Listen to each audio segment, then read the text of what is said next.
أعوذ بالله من الشيطان الرجيم. بسم الله الرحمن الرحيم. الحمد لله رب العالمين، والصلاة والسلام على أشرف المرسلين وعلى آله وصحبه أجمعين. رب اشرح لي صدري ويسر لي أمري واحلل عقدة من لساني يفقه قولي. اللهم صل وسلم وبارك على سيدنا محمد، طب القلوب ودوائها وعافية الأبدان وشفائها ونور الأبصار وضيائها، وعلى آله وصحبه وبارك وسلم تسليما كثيرا. اللهم افتح لنا أبواب الخير وأبواب البركة وأبواب النعمة وأبواب الرزق وأبواب الصحة وأبواب السلامة وأبواب القوة وأبواب العلم وأبواب الجنة. Ya Allah, bukakanlah kepada kami pada hari Arafah ini segala pintu-pintu rahmat-Mu, segala pintu-pintu kebaikan, keberkatan, kenikmatan. Ya Allah, bukakanlah kepada kami segala pintu-pintu rezeki yang halal, segala pintu-pintu kesihatan, keselamatan, kesembuhan.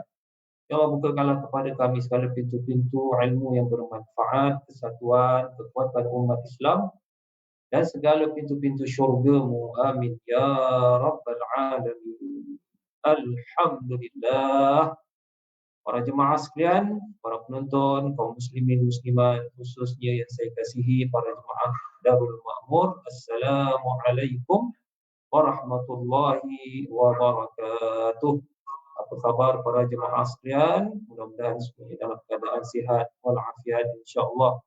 Amin ya rabbal alamin. Pertama sekali saya nak ucapkan juga selamat berpuasa kepada mereka-mereka yang berpuasa pada hari ini, 9 Zulhijjah, dan juga saya juga ingin mengucapkan selamat Hari Raya Aidil Adha bagi semua para jemaah sekalian. Mudah-mudahan bagi mereka yang telah mengerjakan ibadah, telah menempah ibadah kurban dan sebagainya, mudah-mudahan diterima Allah Subhanahu wa taala.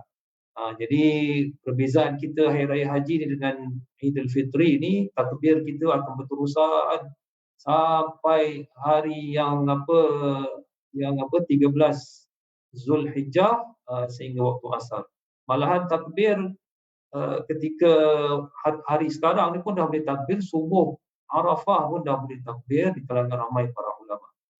Para jemaah rahimakumullah, tajuk kita pada hari ini sempena dengan hari Arafah Aidil Adha, iaitu Kaabah yang dirindukan. Dekat belakang saya ni ada gambar saja Kaabah. Nak pegang pun pegang tembok je lah. Tapi gambarnya para jemaah, tajuk kita iaitu Kaabah yang dirindukan. Sebagaimana kita dah 2 tahun lebih kurang lebih kita dah tak dapat mengerjakan umrah dan haji. Dan mungkin ramai di kalangan kita, saya juga para jemaah yang mungkin rindu nak pergi Mekah, rindu nak pergi umrah, nak pergi haji, nak tengok Kaabah, nak tawafnya, nak melihat Kaabahnya, masya-Allah. Jadi tajuk kita, walaupun kita tak dapat ke sana, itulah yang kita ada, rindu kepada Kaabah. Jadi tajuk kita para jemaah, Kaabah yang dirindukan. Para penonton rahimakumullah, kita mulakan pengajian kita dengan membaca surah Al-Fatihah. Mudah-mudahan dengan berkat hari Arafah 9 Zulhijjah, mudah-mudahan Allah Subhanahu wa taala menerima segala amalan soleh kita, diberatkan segala timbangan amalan soleh kita, dan mudah-mudahan diberikan kita kesihatan, keselamatan dunia akhirat, dikurniakan kita jannatul na'im, jannatul firdaus a'la. Amin ya rabbal alamin. Ala hadhihi niyyah wa ala kulli niyyatin salihah wa ila al-habibil mustafa sallallahu alaihi wa alihi wasallam wa ila jami'il mu'minina wal mu'minat. Al-Fatihah. A'udzu billahi minasy syaithanir rajim. Bismillahirrahmanirrahim. Alhamdulillahi rabbil alamin, arrahmanir rahim, maliki yaumiddin. Iyyaka na'budu wa iyyaka nasta'in. Ihdinas siratal mustaqim. Siratal ladzina an'amta 'alaihim ghairil maghdubi 'alaihim waladdallin. Amin ya rabbal alamin.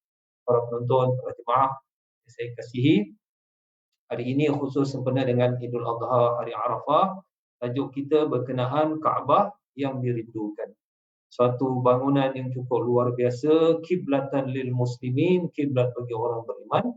Malahan apa yang dilakukan di situ semuanya barakah, digandakan pahala di sisi Allah Subhanahu wa taala. Para penonton rahimakumullah, jadi kita sekarang ni sedang Covid, di mana kemarin Singapura ada kosong dah dan naik balik, dan negara jiran kita Indonesia, Malaysia dan sebagainya, banyaklah negara-negara yang nampaknya tidak turun-turun pula, makin naik, turun naik. Jadi kita tak tahu, mudah-mudahan tahun depan dah boleh buka semula Mekah untuk seluruh penduduk umat Islam di seluruh dunia ataupun tidak, wallahu alam. Jadi itulah yang kita mengharap-harapkanlah, mudah-mudahan kita dapat pergi ke sana lah. Cuma saya sebelum nak terangkan tentang hadis-hadis, ayat-ayat Al-Quran tentang Kaabah ini, yang mana satu bangunan yang kita merindukan, satu perkara yang cukup luar biasa. Sehingga kan kadang-kadang kita tertanya-tanya, kenapa kita ni rindu sangat kalau dah pergi haji, nanti lepas berapa tahun rindu nak balik ke Kaabah, rindu nak ke Mekah balik. Kalau dah pergi tempat-tempat lain, tak kisah pun, dah pergi, alah, tak kisahlah, pergi sekali sudahlah. Tapi heran ni kalau dah pergi umrah, pergi haji, mesti nak, hati tu tertarik nak pergi sana lagi. Apa pasal para jemaah, para penonton? Sebenarnya ini ada sebab juga, doa daripada Nabi Ibrahim alaihissalam. Nanti insya-Allah kita akan lihat. Cuma ni pengalaman saya lah dahulu waktu kecil, waktu belajar di negara Arab. Itu jam pengalaman. Mungkin tuan-tuan, ibu-ibu pernah pengalaman yang sama. Saya rasa semua umat Islam sama pengalaman, iaitu apabila pertama sekali saya mengerjakan umrah, itu jam umur baru berapalah, 18 tahun, 17 tahun, daripada kita belajar di negara Arab, kemudian dapat peluang untuk mengerjakan umrah. Jam musim sejuk, bulan 1 lah. Sejuk lah, mana jalan naik bas ke naik, tak silap saya naik bas ke perjalanan, dan itu je daripada Kuwait ke Mekah. Jadi perjalanan lebih kurang berapa, 3 hari tak silap. Jadi saya ingat waktu sampai ke Mekah tu, perkara yang begitu kita nak sangat nak tengok, mula-mula sekali nak tengok sempadan Masjidil Haram, dia punya tiang-tiang Masjidil Haram. Di dalam perjalanan tu kita tengok, mana Masjidil Haram, mana Masjidil Haram. Sekali nampak dia tiang-tiang, dah rasa macam satu kegembiraan yang luar biasa. Dan kemudian apabila bas pun dah parking, kita pun dalam ihram, kita pun masuk. Satu perkara yang cukup luar biasa apabila masuk ke dalam Masjidil Haram ini, iaitu melihat Kaabah. Mungkin tuan-tuan, ibu-ibu yang pertama kali melihat Kaabah merasa terpegun. Ini pun satu soalan. Mana tadi kita kalau dah pergi Mekah, Madinah, pergi Mekah, begitu juga Madinah lah. Mana kita nak balik semula, nak lagi kerjakan haji, nak umrah, kita nak rindu dengan Kaabah. Apa pasal?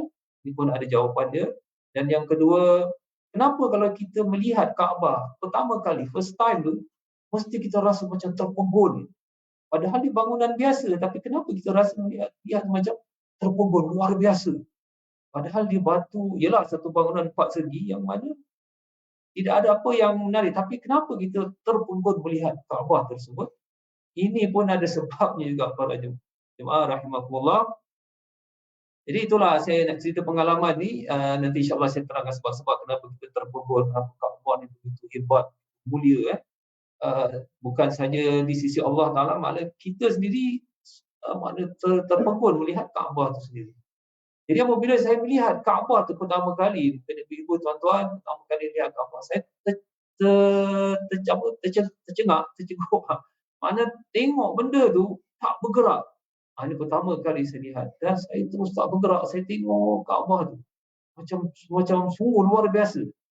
Kadang-kadang kita tengok rumah banglo ke, rumah cantik, kita tengok memang tercegat, tapi kita tengok dah gitu jalan lah. Lama saya tengok Kaabah, saya dan melihat pertama kali secara live, manusia bertawaf di keliling Kaabah, lalu situ dengan tenang, tak ada bising-bising, tak ada terpekik-terpekik, mana tenang kawasan di situ. Saya sampai sekarang saya ingat, dan kenapa ini berlaku. Jadi ini antara sebabnya para jemaah. Sebenarnya cerita sejarah tentang Kaabah ni. Baik, tentang berkenaan kenapa kita ni kalau melihat Kaabah ni kita merasa terpegun, tercengang ataupun merasa haibah, heran melihat kehebatan Kaabah. Sebabnya para jemaah rahimakumullah, sebab setiap orang yang datang melihat Kaabah, mereka akan membaca doa. Setiap orang yang melihat Kaabah digalakkan membaca doa, dan doa-doa inilah penyebab di mana Kaabah ini sangat dikagumi oleh bukan saja orang-orang Islam, malahan orang yang bukan Islam. Apa doa yang sering kita baca? Kita kalau pergi umrah, kita dah belajar kalau nak pergi umrah, pergi haji, seringkali kita diajar doa melihat apa tuan-tuan, ibu-ibu? Doa melihat Kaabah. Ini doa inilah penyebab di mana orang-orang yang melihat Kaabah merasa terpegun. Semua umat Islam akan berdoa melihat Kaabah. Apa doa dia? Ibu-ibu, tuan-tuan yang pergi umrah, pergi haji mungkin dah hafal ya. Sebab banyak kali dibaca, kita dah lupa lah. Doanya, Allahumma zid hazal baita tashrifan wa ta'ziman wa takriman wa mahabatan wa zid man syarrafahu wa karramahu mimman hajjahu aw i'taraf amarahu tashrifan wa ta'ziman wa takriman wa birran. Ini memang kalau kita diajar nak pergi umrah, pergi haji, waktu melihat Kaabah, kita disuruh baca. Tapi kadang-kadang kita waktu first time lah, tengok Kaabah tak sempat nak baca pun, terpegun melihat, Masya Allah. Kadang terlupa nak baca. Jadi dah beberapa kali memang kita dah mula start baca dah. Mana kita doa apa para jemaah? Allahumma zid hazal bait. Ya Allah, tambahkan, tengok. Tambahkan bagi Kaabah ini, hazal bait, rumah ini, Kaabah ini, tashrifan, kemuliaan, ta'ziman, keagungan, wa takriman, kemuliaan juga, wa mahabatan, haibah. Ini dia lah. Maknanya sebab itu kita lihat, kita rasa haibah, kita rasa terpegun kan? Padahal di bangunan biasa saja. Jadi itulah doa-doa daripada umat Islam, doakan kepada Kaabah supaya dimuliakan, dihormati, ta'ziman, diagungkan, dan sebagai mahabah, satu haibah. Wazid man syarrafa. Itu juga kita doakan bagi mereka yang memuliakan Kaabah. Mereka yang syarrafahu wa karramahu, memuliakan Kaabah ini, bagi mereka yang pergi haji dan umrah dengan kemuliaan. Mana kita ni orang yang mendoakan untuk Kaabah, kita pun didoakan bagi mereka yang mendoakan untuk Kaabah juga. Mana kita mendoakan juga orang yang muliakan Kaabah dengan apa? Kemuliaan. Bagi mereka yang memuliakan Kaabah, bagi mereka itu kemuliaan, ta'ziman, kehebatan, takriman, dan wabirran, dan mudah-mudahan amalan-amalan salih yang banyak dilakukan. Inilah antara sebab para penonton, para jemaah, bagi mereka yang first time, mungkin mereka yang belum pernah pergi umrah dan haji, mungkin kita biasa tengok dekat televisyen, sekarang pula ada YouTube. Saya ingat dulu waktu saya kecil-kecil, YouTube pun tak ada. Kadang-kadang nak dapat tengok Kaabah dalam televisyen pun susah juga. Saya sekali baru nampak. Sekarang lagi, tiap-tiap hari boleh tengok dekat YouTube Kaabah lagi. Live lagi. Tapi kenapa tak sama YouTube tu dengan kita lihat secara live di Masjidil Haram, depan mata kita terpegun. Sebabnya saya dah bacakan tadi, doa yang dibacakan kepada untuk Kaabah ini, dan juga kita doakan juga orang-orang yang memuliakan Kaabah tersebut. Para penonton, para jemaah rahimahumullah, ini antara sebab kenapa kita terpegun. Itu juga kerana Allah Ta'ala muliakan bangunan tersebut yang dibina oleh Nabi kita, Nabi Ibrahim AS dan Nabi Ismail AS. Jadi ini antara sebab. Yang kedua, kenapa kita sering merasa rindu nak balik ke melihat Kaabah balik, nak pergi Masjidil Haram balik, rindu. Sedangkan kadang-kadang kita pergi tempat lain pun kita dah pergi sekali, sudahlah, malas. Kita dah pergi mana? Dah pergi Tokyo, dah pergi New York. Saya pun dulu alhamdulillah dapat pergi sana. Orang kata, wah hebatlah tempat tu, hebat. Sekali pergi sana, bukan nak cakap apalah. Dulu bila saya tengok Singapura, saya nak, ya Allah, tepi jalan ni banyak foto sana. Bandingkan dengan Singapura ni. Pergi sana sekali, sudahlah, tak ada apa. Orang cakap baguslah apa. Pergi situ baguslah. Tapi heran ni, Mekah, Kaabah ni, dah pergi setahun, 2 tahun. Nak pergi lagi. Jadi sebab apa para jemaah? Sebab ini doa Nabi Ibrahim alaihissalam. Doa Nabi Ibrahim alaihissalam. Apa doa Nabi Ibrahim dalam surah Ibrahim ayat 37. Nabi Ibrahim alaihissalam berdoa. Ketika katanya riwayat ini, ketika Nabi Ibrahim meninggalkan Nabi Ismail, anak yang masih kecil, dengan Siti Hajar. Kita tahu Nabi Ibrahim alaihissalam ada isteri pertama Siti Sarah, yang mana pada awalnya tidak boleh melahirkan. Sampai umur 80 lebih barulah dapat melahirkan. Itu pun dengan izin Allah Subhanahu Wa Taala, anaknya Nabi Ishak.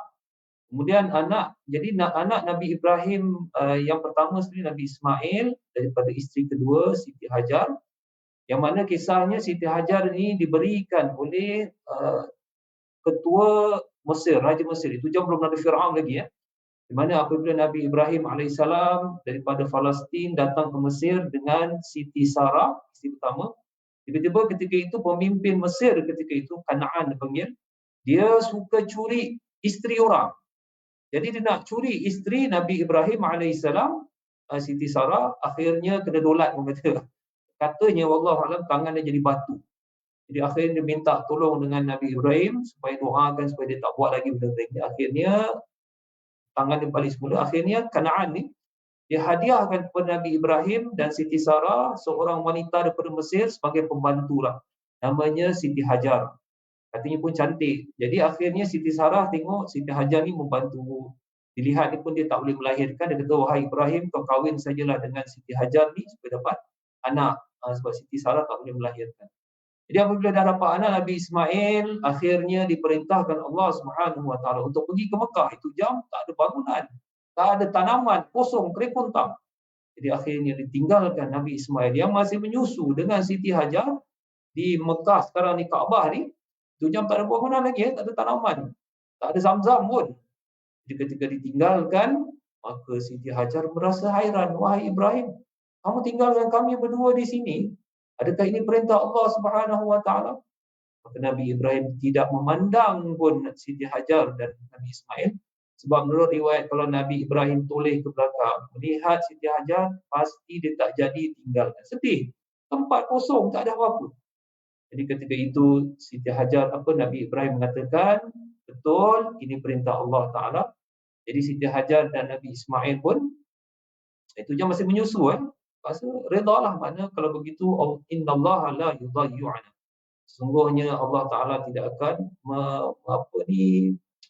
mana tidak meninggalkan kita lah. Mana ada hikmah di sebalik. Akhirnya para jemaah rahimakumullah, setelah Nabi Ibrahim pergi jauh, maka dibaca doa ni. Surah Ibrahim ayat 37. Inilah doa yang Nabi Ibrahim doa ni, penyebab kita ni sampai sekarang ni, apabila kita dah pergi umrah, pergi haji, dah balik, tetap nak pergi sana lagi. Padahal sana kalau musim panas dan sebagainya. Jadi doa Nabi Ibrahim apa dia? Ini surah Ibrahim ayat 37. Bismillahirrahmanirrahim. Ketika dah ditinggalkan Siti Hajar, Nabi Ismail masih kecil tu, serah pada Allah Ta'ala. Apa Nabi Ibrahim doa? Rabbana inni askantu min dzurriyyati biwadin ghairi zi zar'in inda baitikal muharram. Rabbana, Tuhan kami, inni askantu, aku telah tinggalkan daripada keturunanku, ada Nabi Ismail di kawasan yang kering kuntang, min biwadin ghairi zi zar'in, di kawasan lembah yang tak ada tanaman, inda baitikal muharram, di rumah mana katanya waktu itu memang dah diketahui tempat ini akan menjadi tempat kiblat lah, kiblat orang Islam, tapi tak ada bangunan lagi, jadi disebut inda baitikal muharram. Di mana Nabi Ibrahim dah tahu ini tempat seketika akan menjadi tempat yang sungguh mulia. Inda baitikal muharram rabbana liyuqimus solah. Nabi Ibrahim dah tahu lah, mungkin ditinggalkan sini akan dibangunkan bangunan ini. Walaupun macam mana Siti Hajar seorang dengan Nabi Ismail menyusu, berserah pada Allah. Kemudian Nabi Ibrahim berdoa alaihissalam, rabbana liyuqimus solah. Wahai Tuhan kami, mudah-mudahan tempat ini nanti mereka akan mendirikan sembahyang. Faj'al afidatan minan nas tahwi ilaihi. Ini dia doa ni para jemaah. Faj'al, maka jadikanlah afidatan, perasaan mereka punya hati mereka ni, tahwi minan nas tahwi ilaihi. Jadikan ramai manusia ini hati mereka tahwi ilaihi, suka pada tempat ini. Tahwi lah, hawa ni benda yang kita suka sangatlah.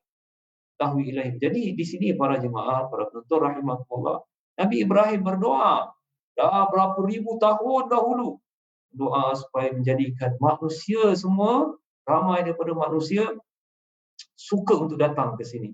Warzuqhum minas samarat, dan berikanlah rezeki bagi golongan yang tinggal di sini dan makan makanan buah-buahan la'allahum yashkurun, supaya mereka bersyukur. Sebab itu kalau kita pergi Mekah sekarang, ya Allah, macam-macam makanan dah adalah buah-buahan. Sekarang kata McDonald pun ada makanan lain lah, buah-buahan. Saya dapat tahu kadang durian pun sampai ke sana. Dia betul durian pun sampai. Bungkus lah tu. Mana boleh tanam durian? Macam-macam buah-buahan. Warzuqhum minas samarat. Maka kurniakanlah rezeki bermacam-macam makanan buah-buahan di sana. Jadi ini antara sebab para penonton, para jemaah. Ramai di kalangan kita dah pergi umrah, pergi haji. Kadang-kadang duit dah tak ada dah. Ingin nak balik ke Mekah, nak pergi haji lagi, nak pergi umrah lagi, rindu nak pergi apa. Tengok sajalah gambar dia. Kat YouTube ada tu live gambar Kaabah tak nak pergi juga.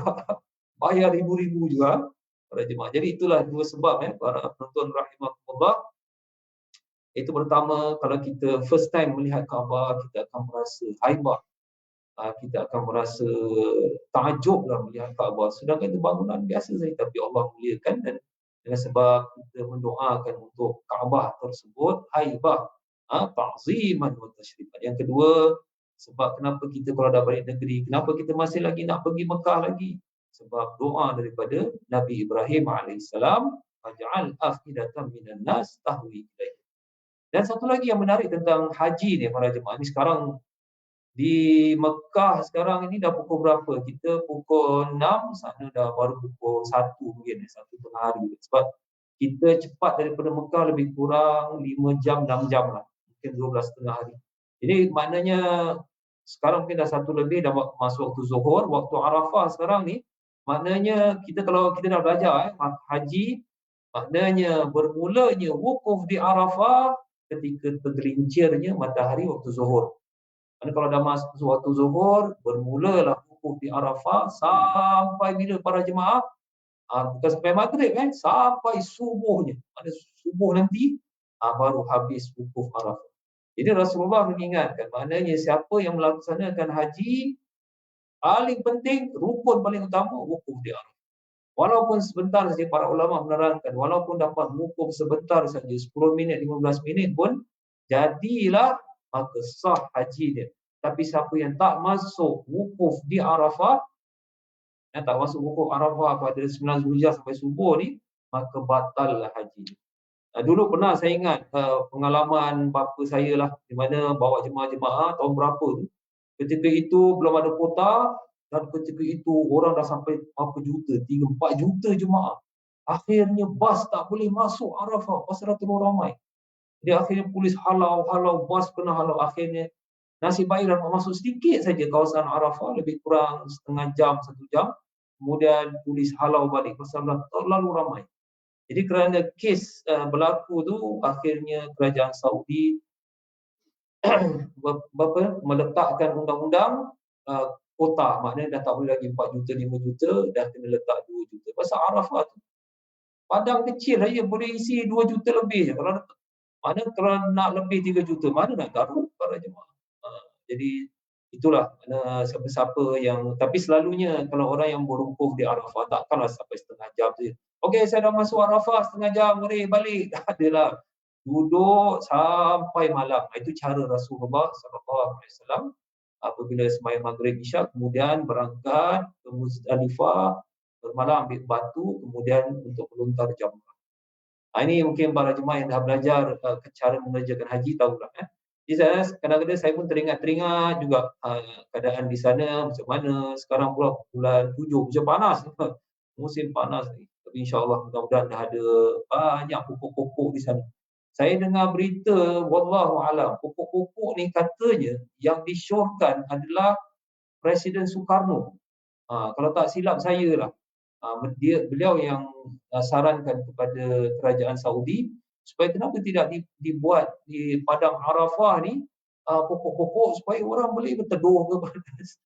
Jadi wallahu alam, mungkinlah katanya wallahu alam bisawab. Para jemaah rahimakumullah, itu balik sebenarnya tentang Nabi Ibrahim. iaitu berdoa supaya semua manusia suka untuk kembali ke Mekah.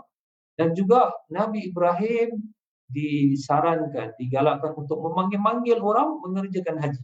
Sedangkan tak ada orang ketika itu. Bila naik katanya di Jabal Qubais.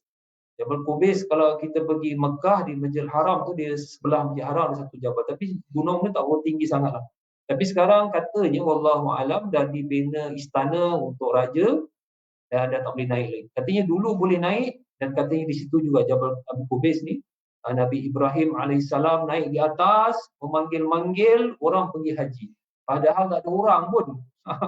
Jadi ini menunjukkan berkat kepada jemaah kita ni kalau nak berdakwah, kita nak buat kebaikan. Jangan perlu nak tunjukkan orang, nak tunggu orang ada baru kita nak beramal. Nak tunggu orang buat baru kita nak buat. Contohnya kalau orang tak pergi masjid, kita tak pergi masjid. Orang pergi masjid baru kita nak pergi masjid. Orang nak puasa Arafah baru kita nak puasa Arafah. Kita nak kena suruh puasa baru nak suruh.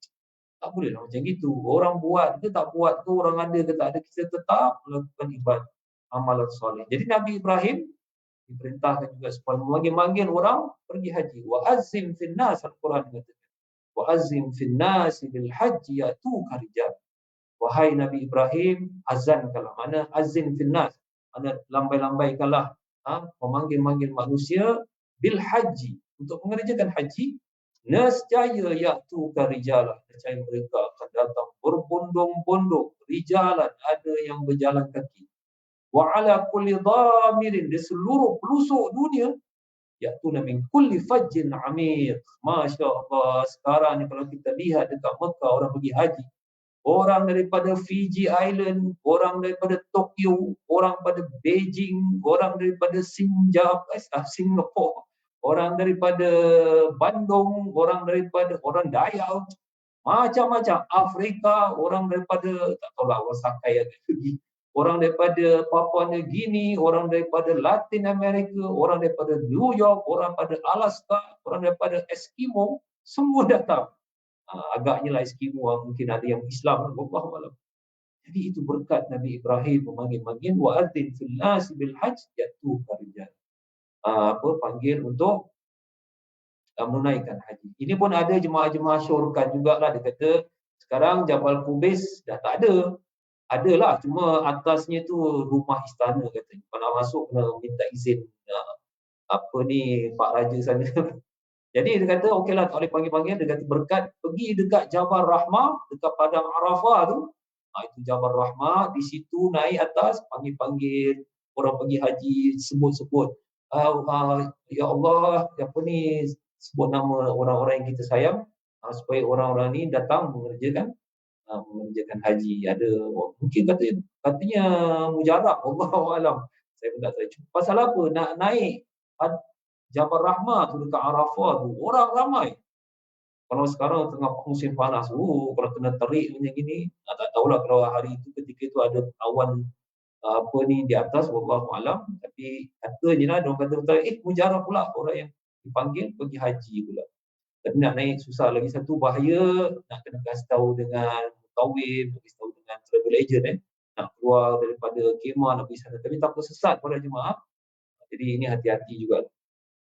Jadi itulah para penonton, para jemaah rahimakumullah, Nabi Ibrahim memanggil orang untuk mengerjakan haji. Jadi itulah berkat. Jadi kita punya amalan haji ni para penonton, para jemaah rahimakumullah, daripada ala kulli dhamirin, daripada pelosok mana pun datang dengan kapal, dengan apa semua dululah. Sekarang dengan kapal terbang sampai di Mekah, walaupun berjuta-juta, macam seronok pula. Jadi kita daripada sana kita lihat bermacam-macam manusia, kesatuan umat Islam yang sungguh luar biasa. Daripada Afrikanya, daripada kita tak ada rasis. Islam tidak ada mendidik fahaman rasism, perkauman. Walaupun ada terdapat segelintir orang-orang Islam perangai macam itu, tapi Islam tidak mendidik. Sehingga kan ada seorang sahabat Nabi ditegur oleh Nabi SAW apabila dia memanggil Sayyidina Bilal, ada riwayat kata Sayyidina Bilal kata, wahai anak kulit hitam. Jadi Rasulullah tegur dengan keras pada sahabat tersebut bahawa kamu ini masih ada lagi sifat jahiliyah. Jadi kita dah tak boleh lagi panggil orang apa anak kulit hitam dan sebagainya. Cuma kalau nak panggil black African American, okeylah kata ya. Kalau dekat Amerika kita panggil African American. Kita tak boleh panggil negro. Negro orang sana marah. Sebab negro ni maknanya anak Niger, Niger maknanya hamba. Tak boleh. Sebab tu saya diberi nasihat kalau pergi Amerika di London, jangan panggil African American ni negro. Dia marah pasal ni hamba maknanya. Jadi ini para jemaah, kita maknanya Islam mendidik kita kesatuan.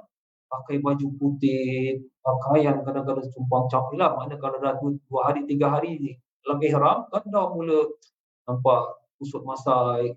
Orang Afrika, orang daripada China, orang Melayu, orang Jawa. Jawa tok-tok ni. Saya pun tak tahu apa Jawa tok-tok. Orang daripada Europe, orang daripada Jepun. Sama-sama melakukan ibadah semua boleh. Jadi ini kita lihat apabila kita berada di Arafah. Katanya Nabi Ibrahim bertemu semula Nabi Ismail tu setelah besar, katanya di kawasan Arafah juga. Jadi semualah. Jadi kemudian ibadah kurbannya, kemudian melontarnya, kemudian sa'inya, semua kerana daripada family ataupun perbuatan Nabi Ibrahim, Siti Hajar dan Nabi Ismail AS. Zam-Zam tu sendiri para jemaah berkat daripada kaki Nabi Ismail yang masih kecil keluar Zam-Zam, tapi melalui malaikat Jibril juga ada di situ lah, sebagai sebab saja. Jadi kita lihat pula berkenaan dan sedikit kisah ni berkenaan setelah Nabi Ibrahim tinggalkan Nabi Ibrahim, dipertemukan semula. Nabi Ibrahim setelah meninggalkan Siti Hajar dan Nabi Ismail di Mekah, Nabi Ibrahim pulang semula ke Mesir, bertemu Siti Sarah yang katanya Aqim lah, belum dapat melahirkan. Jadi setelah balik ke Mesir, sebelum bertemu balik Nabi Ismail, datang 2 malaikat bertemu Nabi Ibrahim menyerupai manusia. Hal ataka hadits dhaif Ibrahim al-mukramin. Jadi datang malaikat berupa manusia untuk memberikan khabar kepada Nabi Ibrahim dan Siti Sarah anak yang akan dilahirkan, iaitu Nabi Ishaq. Jadi Siti Sarah ketika itu fasaqqa wajhum, mana ada tepuk pipi dia. Faqala ajuzun aqim, aku ni dah tua dan tidak boleh melahirkan. Macam mana pula aku boleh dapat anak? Jadi malaikat katanya, malaikat Jibril pun ada di situ menyerupai manusia, mengatakan Allah Taala nak izinkan dapat anak. Jadi anak setelah berapa hari berapa bulan dapatlah anak Ishaq. Kemudian malaikat dua ni, katanya 2 malaikat ni kemudian kasih tahu Nabi Ibrahim dia nak ke Palestin, kawasan Sodom, ni panggil Dead Sea sekarang ni, itu nak menghancurkan kaum Nabi Lut. Nabi Lut alaihissalam sebenarnya sepupu Nabi Ibrahim alaihissalam. Jadi Nabi Ibrahim bertanya, apa di kalangan apa orang di sana ada orang beriman. Jadi malaikat yang menyerupai manusia mengatakan bahawa mereka yang jahat-jahat ni yang akan dibinasakan, ada pun Nabi Lut dan keluarganya akan diselamatkan. Melainkan isteri sajalah. Illa mra'ata, mana Al-Quran sebut melainkan isteri. Pasal isteri dia tengok belakang. Tidak dibenarkan tengok belakang, tapi dia tengok belakang. Jadi kaum Nabi Lut, kita ambil kisahlah sejarah menarik tentang sejarah. Saya dapat tahu sebenarnya dalam Bible pun disebut. Rupa-rupanya kisah Nabi Lut ada disebut dalam Bible Old Testament secara terperinci. Saya lihat dekat YouTube baru-baru ni ada seorang pembaca kitab Bible. Dia ambil daripada surah, dia ada daripada surah dia tu, saya lupa Genesis ke apa. Dia terangkan secara detail bagaimana golongan Sodom ni, golongan kaum Nabi Lut dibinasakan, dan antara sebab dibinasakan kerana homoseksual. Saya agak terperanjat sebab saya diberitahu ada setengah orang-orang Nasrani kata dalam Bible tak ada. Padahal ada para jemaah. Dalam YouTube tuan-tuan boleh tengok tulisan di situ Sodom dengan apa kisah dia dalam Bible, dan dibaca oleh orang padri situ. Dan antara sebab dibinasakan kaum Sodom dan kawasan itu dekat dengan Dead Sea, Laut Merah, kerana homoseksual. Maknanya dalam Bible terang menunjukkan homoseksual ni benda yang dilarang. Tapi saya heran kenapa zaman sekarang ni mereka saya tak tahulah ini. Jadi dibinasakan kaum Nabi Lut. Jadi setelah berikan khabar gembira kepada Siti Sarah tadi melahirkan anak Ishaq, kemudian Nabi Ibrahim diperintahkan untuk bertemu Nabi Ismail yang sudah besar ketika itu dia tinggal. Bayangkanlah kalau kita ni tinggalkan anak bini masa kecil. Agak-agak kalau kita jumpa balik, hai, pakai nampaklah isteri anak apa. Apa ni ayah ni? Tapi mereka tahu ini perintah Allah Subhanahu Wa Taala, mesti ada hikmat. Jadi akhirnya ada air Zam-Zam, kemudian mana menurut riwayat kata tempat tu dah mula ramai orang kabilah-kabilah tinggal di situ pasal ada air Zam-Zam. Nabi Ibrahim bertemu Nabi Ismail semula, dah sudah besar. Kemudian baru nak berbaik-baik, dah bertemu, diperintahkan untuk sembelih Nabi Ismail alaihissalam. Inni ara fil manami anni adbahu. Jadi akhirnya Nabi Ismail setuju untuk Nabi Ibrahim bapa sembelih. Jadi ketika nak dibawa Nabi Ismail tu, Masya Allah, taat pula anak dia, dah lah ditinggalkan lama, nak disembelih. Ketika itu syaitan menggoda. Itu yang sekarang dipanggil jamrah tu. Jamrah Aqabah, jamrah Ula. Ketika jamrah yang kita lontar tu, wajib-wajib haji ni, itu tempat-tempat iblis menggoda Nabi Ibrahim, jangan sembelih. Kamu ni kenapa lah? Kalau istilah orang Melayu kata apa? Kamu dah hilang akal ke nak sembelih anak?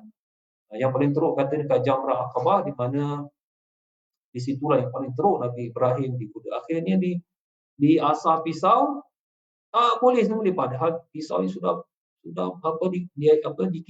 sudah diasah lah. Akhirnya diturunkan kambing kibas menggantikan korban. Jadi sekarang kita buat ini semua kerana daripada pengorbanan, perjuangan Nabi Ibrahim dan keluarganya ibadah haji. Jadi Kaabah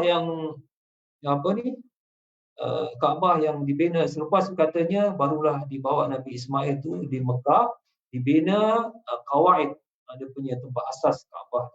Sebab itu dalam Al-Quran disebut dalam surah Al-Baqarah 125, sedikit lagi para jemaah,